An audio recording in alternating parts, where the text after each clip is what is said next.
Matthew 7:7. Ask and you will receive. Search and you will find. Knock and the door will be open to you. Ang ating pag-aaral, pinamagatan natin, attract blessings. Paano ba inaakit natin, lumapit sa atin ang mga pagpapala?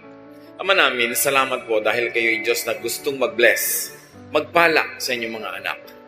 Ituro nyo sa amin ang tamang daan, saan kami lulugar, anong dapat namin gawin para kami tumanggap ng iyong mga pagpapala. Bless us, Father, enlighten us, strengthen us. In the name of Jesus, your Son, we pray with thanksgiving. Marami mga tao, ang tanong nila, paano ba ako magiging blessed? Ang tanong pa ng iba, mas diretso, paano ba ako suswertehin? Bakit parang mailap sa akin ang kapalaran? Tapos parang ang dali-dali na lumapit sa iba. Pag sinuri natin yung mga buhay, pamamaraan ng pamumuhay ng mga taong maituturing na mapalad, pinagpala, blessed, may mga common denominator. At nasa Biblia mismo ang susi kung paano ang tao ay magiging blessed o tatanggap ng pagpapala. How to attract blessings? Be clean and tidy in your body and surroundings. Umpisang-umpisa yan. God is God of cleanliness. God is God of beauty. God is God of tidiness and cleanliness. Kung paano dapat malinis ang ating espiritu, ang kakambal kasi ng espiritu natin, katawan, the physical world, malinis din, maayos ang ating katawan, ang ating pangangatawan, at ang ating kapaligiran. It goes without saying, na kung ikay marumi at burara sa iyong kalusugan, sa iyong katawan, sa iyong kalinisan, madali ka magkasakit. At mahirap ma-bless kung may sakit. Mahina ang iyong katawan, tinatamad ka, wala kang energy, wala kang drive. So dapat namumuhay ang tao sa paraan na siya'y palayo ng palayo sa mga infection, sa mga accidents, dala ng kapabayaan at karumihan at kaguluhan ng paligid. 2 Timothy 2:21, all who cleanse themselves of the things I have mentioned will become special utensils, dedicated and useful to the honor of the house, meaning the Lord, ready for every good work. So to be ready for every good work, which is also equivalent to be ready to become an instrument and a channel of blessing, which is also the same as to be ready to be the recipient of blessing, one is to rid themselves of all those filth, all the disorderliness, and all the dirt mentioned in many, many verses in the Bible. Kaya nga ang kalinisan ng katawan, ng pamamahay, ng kapaligiran at kaayusan nito kasama sa pag-attract ng blessings. Paano ka naman dadapuan ng kapalaran kung ang gulo-gulo, ang dumi-dumi, ang baho-baho, mga kabaligtaran ng katangian ng Diyos? Another way to attract blessing is be orderly and organized, as we have already introduced. Kailangan maayos ang lahat. Ang bahay natin, alam natin kung saan nakalagay yung mga gamit natin. Sa mesa mo, sa drawer mo, alam mo kung nasa ng mga gamit. Hindi halo-halo, gulo-gulo. Kukuha ka ng damit, natusok ka na ng aspilin, natusok ka na ng gunting, napasok ka na ng kawali, kasi yung kawali mo pala, kadikit na nung ginagawaan mo, magulo. 1 Corinthians 14:40, but do everything properly and in order. That is in our spiritual life, in spiritual worship, and also in practical life. God is God of order. Hindi nagbubungguan ng mga planeta, may kanya-kanya silang speed, kanya-kanyang direksyon, kanya-kanyang tinatahak na landas. Merong order ang seasons, kahit ngayon nagkakaroon ng weather changes, may changes lang, kaya parang magulo. Pero pagka na-establish na yung change na yan, nasanay na tayo, meron na naman siyang system. May panahon ng lahat ng bagay, kaya dapat may kaayusan. 1 Corinthians 14:33, God wants everything to be done peacefully and in order. Ito man ay sa matataas na spiritual na bagay, hanggang sa mga kaliit-liitang practical aspect of our life. Maayos. Merong predictability, merong system, hindi magulo. Ganyan din, kahit nagne-negosyo ka, maayos ang iyong record keeping, maayos ang iyong balancing ng iyong funds, maayos ang pakikitungo mo sa iyong mga kapwa manggagawa o manggagawa, sa iyong mga kliyente, Kasi pag magulo, hindi ka nakakapag-deliver on time, gulo-gulo ang iyong inventory, paano uunlad ang iyong negosyo? Be positive. And this is very important. Think positive. Be optimistic. Tuwing tayo'y nag-iisip ng negative, ng masama, ng nakakatakot, nakaka-discourage, tatandaan niyo mga kapatid, meron kayong option na yung kabaligtaran nun ang isipin. Na imbes na yung nakakatakot ang isipin yung kapayapaan sa pananalig sa Panginoon. Imbes na isipin mo ay yung nakaka-discourage, pwede ang isipin mo nakaka-encourage. Kung pwede mong isipin ang nakakalungkot, pwede mo ring isipin ang nakakasaya. Choice mo yan. Mark 11:24, everything you ask for in prayer will be yours if you only have faith. This is full of meaning. Lahat daw ng hinihingi mo sa panalangin ay magiging sayo, mapapasayo kung nananalig ka. Ang akala ng iba, ang prayer, yun lang inuusal ng bibig. Yung Lord, magpe-pray na po ako, ito na po ang prayer ko, amen, at yun ang prayer. That is verbalized prayer. Only one of the many forms of prayer. But thoughts, words, and attitude are prayers too. Sa palagay nyo ba, kinaklasify ng langit yung prayer na sinasabi ng iyong bibig na merong ending na this I pray in Jesus' name? Inihihiwalay niya ba yon sa mga isipin na pumapasok sa iyong utak? Sa mga iba pang salitang namumutawi sa iyong labik at sa iyong ugali? Lahat yan, prayer. At sabi, di ba, pag hinihingi mo at naniniwala ka, ibibigay sa iyo. Kaya yung iba sabi, ako, ang hirap ng pera. Mahirap ang kumita ng pera. Siguradong hirap yan sa pera. Kasi sinasabi niya, prayer yun. It is a statement of faith. Ano yung paniniwala mo? Na mahirap kumita ng pera. Di ba sabi, when you ask in faith, it will be given to you. Kaya pag sabi mo, yung biyanan ko, wala nang hope yan. Yun nga nangyayari, nawawalan ng hope. Because that is your prayer. Pag lagi mo sasabihin, ang hirap ng buhay. Humihirap talaga ang buhay. Dapat nating malaman na ang prayer hindi lang yung minememorya ng iba at hindi lang yung magagandang mga pananalita na may introduction na magpe-pray na tayo tapos ine-endan mo ng amen. Lahat ng tumatawid sa iyong isip, lahat ng lumalabas sa iyong bibig ay panalangin. Kaya pag sabi ko, wala na akong pag-asa, ganito lang ako, nagiging ganun ka talaga. Kasi yun ang hinihingi mo. And the greatest deception is people don't realize that they are always praying. And only when you think that way, will you realize that it is possible to pray without ceasing. Di ba sabi, pray without ceasing? Pwede ka ba namang hindi tumigil manalangin? Yes, kasi pati ang iniisip mo, panalangin. Pati ang panaginip mo, panalangin. When it crosses your mind, it registers in heaven. Because we connect with God through our thought. Paano ba tayo kumukonect sa God? Through our hands? Nakikipag-holding hands ba tayo sa Diyos? Through our lips? Through our feet? No. Through our thoughts. And what you think of, get registered in heaven. And when you believe in what you are thinking of, therefore you believe in your prayer, it is given to you. That's why watch your thoughts. Minsan, sarili mong anak, sabi mo, itong anak ko na to, bobo to eh. Prayer mo yun. It is a statement of faith. Pag sasabi mong wala naman lalaking faithful, di ganun nga mangyayari sa husband mo sa'yo kasi sinasabi mo na pinagdadasal mo na. Bantayan natin ang mga pinagsasasabi natin kasi natutupad. That is the great and mysterious power of the spoken and the unspoken word. It happens. Kasi we were created in God's image. At pag ang Diyos inisip niya at sinabi niya, nangyayari.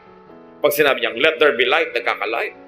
Pag sinabi niyang, let waters and the earth separate, nangyayari. We were created in God's image. May kapangyarihan ang ating salita. That's why with every word you say, you either bless or curse your own life and others. Kaya dapat mag-isip. Attract blessings, speak good, kind, and positive words. Siyempre, birds of a feather flock together. Ang nagbabarka-barkadahan, ibong magkakamukha ng balahibo. At ganun din yun. Kung ang balahibo ng yung ibon ay puro negative, ang ma-attract niyang kabarkada, negative din. Pag kulang ng pananalig, yun ang ma-attract niya. Weakness, failure, fear, kasi magkakabarkada yun. Proverbs 16:24, kind words are like honey. They cheer you up and make you feel strong. So have only kind words for others to strengthen them, and have kind words also for yourself to strengthen yourself. And when you are strong emotionally, when you are strong spiritually, you become strong physically. And when you are physically, emotionally, spiritually strong, you are ready to receive blessings. Blessings go to the strong, to the happy, to the positive.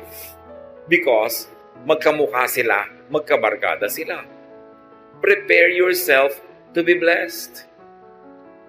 Pag may nangyayaring hindi maganda sa iyong buhay, pwede mong yun i-celebrate.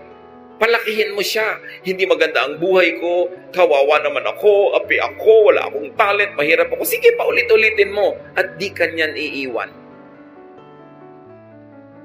To change the situation, you've got to change your thought about it first. Be changed by the renewing of your mind. It's all in the mind. It's all in the thought. Kaya pag nakokontrol mo yung direksyon ng yung utak, uy, teka, nagne-negative ka utak, ayoko niyan, ipapositive ko to. Uy, nagiging afraid ka, gagawin ko, faith, ang kapalit, mananalig ako. Decision yan. So kind words are like honey. You know, unkind words are like acid. Pag ang bibig mo, laging ang laman unkind words, parang lalagyan niya na may lamang asido. It destroys its own container. So prepare to be blessed by thinking positive, by being positive. It is a choice. It is a habit to be positive or to be negative. But you know that God is positive. Paano kanya i-bless kung negative ka? Hindi ka handang tumanggap. Another way to attract blessings is to be a blessing to others. Matthew 5:16, make your light shine so others will see the good you do and praise your Father in heaven. When people praise God because of what they see in you, is it too far for God and too difficult for God to bless you? Because He gets delighted when He is praised. And He is worthy of praise. Pero kung napipintasan ng Diyos dahil sa iyo, alam mo na kung anong ina-attract mo na energy. Yung kasabihang talbog sa akin, dikit sa iyo. Pag blessing ka sa iba, tatalbog din yung blessing, didikit sa iyo. Pagka curse o sumpa ka sa iba, tatalbog yung sumpa, babalik sa iyo didikit. Because what you give is what you get. Ganun ang rule of life. What you give is what you get. So when you give blessings, anong ibibigay sa'yo ng kalangitan kundi blessings din? Kaya yung mga mararamot, yung mga mahilig na maggumawa ng masama sa kapwa, manira, hindi nila alam, sarili nila ang magiging sira pagkatapos nun. Bumabalik at bumabalik sa atin parang boomerang ang lahat ng ating hinahagis. Kaya kung dumudura ka sa langit, sa mukha mo rin lalaglag ang iyong dura. Pagka nang aapi ka ng kapwa, may balik yon. Pag naninira ka, gumagawa ka ng masama, may balik yon. Kaya nakikita nyo most of the time, mga chismosa, hirap sa buhay. At kung hindi man sila nahihirapan ngayon, baka bukas pa. Pero kadalasan, isipin nyo lahat ng chismosa kilala nyo sa buhay nyo. Mga hirap sa buhay. Kasi negative. Kasi laging naninira. You attract blessings, give. Be a giver of good things. Be generous with what you give. Proverbs 11:25, be generous and you will be prosperous. Help others and you will be helped. Napakadali namang maintindihan. Gusto mo palang lumuwag ka sa buhay, sumagana, maging mariwasak, maging palabigay, at palabigay ng pabulosong paraan. Kasi sabi, pag tinutulungan mo ang iba, tutulungan ka rin ng Diyos at ng iba. Yan ang sikreto para lumuwag ang buhay. Huwag kang maramot. Nakikita niyo yung mga mararamot? Mga hirap na hirap din sa buhay. Kuminsan ang damot-damot, laging nanlalamang, nakakaipon ng konting pera, tapos biglang isang grabeng sakit, ubos ang pera. Nagbabalansi lagi. God is the greatest accountant. Laging may debit, may credit, laging may balance. At binabalansin ng langit ang lahat ng negative na binibigay natin sa kapwa at sa mundo. At ganon din ang positive. Ibinabalik. What you give is what you get. Yan ang rule ng kalangitan. And you keep what you give away. Parang baligtad. Pero ganon talaga. You lose what you are trying to selfishly keep for yourself. But what you try to give comes back to you. And even if it doesn't come back to you the moment you give it, the mere fact na may ibinigay ka, ibig sabihin na una ka nang tumanggap. Kaya pwede ka na magbigay. Kaya kahit hindi ibalik yon, panalo ka na rin kasi may naibigay ka nga. Ibig sabihin, may natanggap ka na noon pa. Kung hindi, wala ka namang ibibigay. You attract blessings, be industrious. Kailangan masipag. Pag kami nagtatanong sa akin, young person, namimili kung sinong papakasalan among several choices, everything being equal, anak, sasabihin ko, tingnan mo kung sino yung masipag. Yung masipag, malayo yan sa gutom. Lalo't smart. Pero kahit gwapo, tamad, gutom yan. At pag kumakalam na yung sikmura mo, hindi ka na magugwapuhan dyan. Kailangan masipag. Masarap kasama ang masipag. Magaan kasama. So, be industrious. You want to attract blessings? Alam nyo, God is God who works. Sabi niya, 6 days you should labor, and the 7th you should rest. So, 6 days of work bago ka magkaroon ng 1 day of rest. Hindi katulad naman ng iba, 6 days of rest, 1 day rest pa rin. Walang work. Tapos gusto magkapera. Work well. It's not enough that you work. You work well. Para yung quality ng trabaho mataas. Nakakalungkot naman, ang sipag-sipag mo nga, pero napakaliit naman ang sweldo doon sa pinagtatrabahuhan mo. Dapat humanap ka ng iba na yung sipag mo masusuklian ng tamang katumbas na sweldo o kita o tubo. Kasi marami naman masipag, kaya lang hindi smart. Nagasgas na, napagod na, namatay na katatrabaho, pobre pa rin. Kasi yung kanyang ginagawa, hindi sapat yung kinikita niya sa kanyang pagod. Dapat sapat para sulit. Kung magtatrabaho ka ng 7 taon, 10 taon, 50 taon, dapat mas marami kang kinita kaysa nagtrabaho ka rin ng ganong kahaba na ang konti-konti ng kinita mo. Be productive. 1 Thessalonians 4:11. Try your best to live quietly, to mind your own business, and to work hard, just as we taught you to do. So, hard work. Focus on what you do, not on what others do. Pag lagi kang nanonood sa buhay ng iba, hindi ka makakapamuhay ng sarili mong buhay. Kailangan nakafocus ka sa ginagawa mo, hindi sa ginagawa ng iba.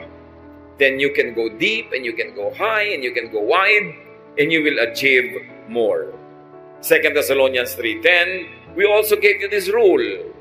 If you don't work, you don't eat. Naku, kung ang mga Kristiyano lang susundin ito, karami ka mag-anak na ililibing sa gutom bukas. Pero mahilig kasi tayo magpremyo sa tamad. Bakit yung tamad laging sinusuportahan? Tapos yung masipag ang pinaparusahan, sa kanya ipinapasan ang lahat ng gastusin ng mga tamad. Ito ang turo sa Biblia. Hindi ka nagtatrabaho, die. Mamatay ka sa gutom. Liban nila ikay sobrang tanda na, sobrang bata pa, o sobrang may sakit. But if you are able-bodied, you should feed yourself at least. Hindi mo dapat inaasa sa iba ang kakainin mo. Dito naman sa atin, may isang nagtatrabaho, may 5 kapatid na humihingi. Kaya aga-agang magbubuntis, mag-aanak, ang gatas ngayon, hihingin na uli sa ating nagtatrabaho o sa kuya. Yun namang nanay, iiyak-iyak doon sa kapatid, ang kapatid mo, huwag mong pabayaan. Bakit lagi yung tamad ng kapatid ko lagi ang binaabogado ninyo sa akin? Di na kayo sa akin naawa. Diba? May mga ganong magulang naman. Kung sino yung masipag, pinarurusahan. Yung tamad, pinipremyuhan. Hindi yun biblical. Pag nakaranas siyang magutom at kumalaman si Kura, magtatrabaho. 50 years old na, humihingi pa ng pang-load. Abay, huwag kang mag-cellphone kung wala kang pang-load. Diba? Huwag kang magsaya. Boring. Alam niyo yung mga tamad, laging boring. Laging nabobore. Subukan nilang magutom. Diba? So, if you want to eat, you work. And if you work smart, you eat. Dinadagdag natin yung smart. Although sasabihin ng grammar teacher ko, if you work smartly. But if you work smart, you eat. Hindi lang yung work ka ng work, pero hindi ka naman smart. Napapagod ka, wala kang kita. Marami rin ganun trabaho eh. Dapat sulit. But remember, brothers and sisters, laziness attracts hunger. It attracts many other negative things. Pag tamad, marami nang kakambal na problema. At dahil tamad, laging nabobor. Hindi kasi busy. Pag nabobor, iimbento ng mga kabalbalan. At usually, magastos ang bunga ng kabalbalan. Napapaaway, nagalasing, asawa ng maaga. May mga kakambal na mga problema yung pagiging tamad. Kaya dapat ang tao busy lagi para mawala siya ng oras sa kabalbalan. Because an idle mind is the devil's workshop. If the devil see you doing nothing, he will put you to work. And definitely, ang magagawa mo, pampagulo ng buhay. Attract blessings, be appreciative. Be thankful, be grateful. Kasali yan.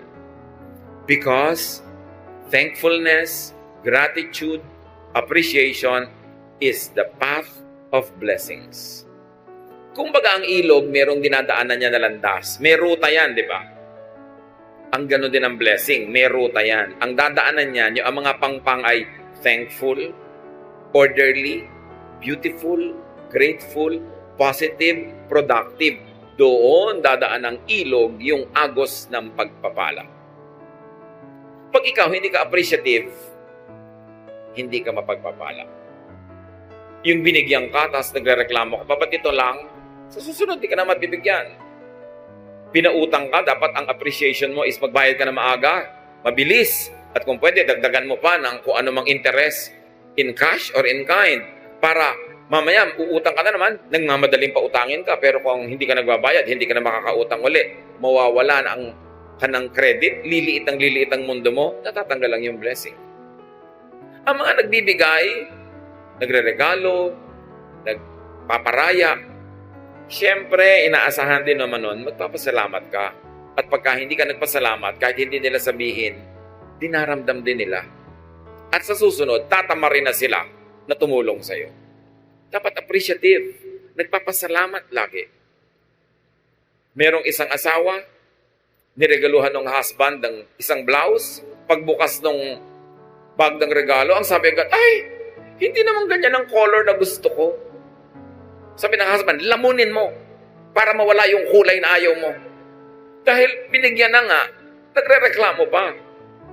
May mga ganon, bibigyan mo ang hahanapin, kapintasan, reklamo, etc. etc. Pasalamat ka, binigyan ka ng blouse. Pasalamat ka, binigyan ka ng ganito, ng ganon. Hindi yung magre-reklamo ka pa. Si Jesus, may pinagaling siyang 10 ketongin. Nung naggalingan, nagtakbuhan na pauwi yung Siyam. Isa lang yung nakaalala, ay, nag-about face, at nagpasalamat kay Jesus. Luke 17 to 19, Jesus asked, weren't 10 men healed? Where are the other 9? Why was this foreigner the only one who came back to thank God? Then Jesus told the man, you may get up and go. Your faith has made you well. Sa 10 pinagaling, isa lang yung na-affirm, na-confirm, at na-cement yung kanyang paggaling. Yung Siyam, hindi natin alam kung bumalik ulit yung ketong nila. Pero isa lang ang in-affirm ni Lord. Kasi isa lang yung nagpasalamat. Mapagpasalamat tayo dapat. Pagka ikay nakakatanggap, bigay ka agad. Sa nagbigay sa'yo o sa ibang nangangailangan, ganun ang pagpapasalamat. Hindi susuluhin mo lang. At magpapahayag ka talaga ng thanksgiving. Gano'ng karami pa ngayon ang nagpapadala ng thank you card kahit sa text. Hindi yung pagka nabigyan ka na, nakalimot ka na. Pagka masaya, nakakalimot, pag lang malungkot nakakaalala. Ang mangyayari, masisira ang papel mo. Hindi ka na kakatuwaan ng iyong kapwa. And you know, we all need help to succeed. We need help in the beginning and in the end. But people help only those that they like. So pag nadala sa'yo, hindi ka appreciative, hindi ka nagpapasalamat, wala man lang mahita at mapala sa'yo sa kagagawa sa'yo ng mabuti, mauubos ang gumagawa sa'yo ng mabuti, lilit ang iyong mundo at mawawala ang iyong mga blessing. Matthew 7:7, ask and you will receive. Search and you will find. Knock and the door will be open to you. But remember, you ask, seek, and knock with your thoughts, with your words, with your actions. Lahat yan, prayer. Kahit hindi ka mahilig sa formal prayer, group prayer, corporate prayer, kung ang thoughts mo lagi, words mo at buhay, ay nakasang-ayon sa mga katuruang ito, nagdadasal ka actually. At dinidinig ang iyong dasal. Remember, you attract what you think of. Pag ayaw mo, huwag mong isipin. Kasi oras inisip mo na, pupuntahan ka niya. Ayaw mong matakot, huwag kang mag-isip ng nakakatakot. Huwag kang manood ng nakakatakot, huwag kang makinig ng nakakatakot, kasi oras na pinapasok mo yan sa utak mo, hindi ka na niya lulubayan, lagi ka niyang tatakutin. Pagka ayaw mong ma-discourage, huwag ka makipagkwentuhan sa nakaka-discourage sa tao. Kung ayaw mong makaladkad ka sa mga gulo at chismis, huwag kang makipag-usap sa mahilig sa chismis. You attract what you think of. Kaya yung lagi mo iniisip, may sakit ka, natatakot ka, mamaya may sakit ka na nga. Isipin mong malusog ka. Because ang iniisip is a declaration of faith. And when you believe in it, it will happen. Ganon ka-powerful ang ating mind. Kasi mind of all our body parts, mind is the throne of God. Doon talaga nakatira ang Diyos. At yun ang inaagaw ni Satanas, yung mind mo rin. Gusto niyang tumira din siya doon para yung mga isipin niya, pumasok sa isip mo, yung mga pananakot niya, yung mga panggigipit niya, pagpapahirap niya, pag-aakit niya, utak ang pinag-aagawan. Kaya dapat iluklok natin sa ating utak ang Diyos. Hindi si Satan. Hindi mga negative, hindi mga nakakatakot, hindi mga nakakasira ng loob. You attract what you think of, you attract what you say. Watch your language. What you say will come true. And you attract what you do. Yan ang mga prayer. Luke 6:38, give, and it will be given to you. A good measure, pressed down, shaken together, and running over, will be poured into your lap. For with the measure you use, it will be measured to you. Kung anong ibinibigay mo, yun ang tatanggapin mo. Kung paano ka magbigay, ganun ka rin paano tatanggap. So give, and you will receive. Be a blessing, and you will be blessed. Dear Lord, we thank you for these reminders. Salamat sa mga paalala nyo na hindi naman mahiwaga para mabless. Itinuro nyo sa inyong salita kung paano kami mabibless. Buksan nyo po ang aming isip. At sa mga alam na namin, turuan mo kaming maging masunurin, that we do not resist your word when we hear it. That today as we hear your word, we do not harden our hearts as in rebellion, kundi maging teachable kami.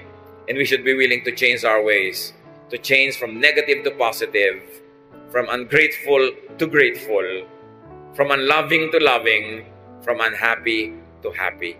Teach us, Lord, to pattern our thoughts after the thoughts of your Son, Jesus, madisiplina namin ang aming isip at ang aming bibig at tumindig kami lumugar kung saan dumadaan ang agos ng iyong pagpapala. Pagbulay-bulayan natin naman ito mga kapatid kung paano i-apply sa ating personal life. Meditate on it for a minute. Think about what this message is telling us and decide to heed the word of truth, truth that liberates and empowers. Be alone with the Lord in silent reflection.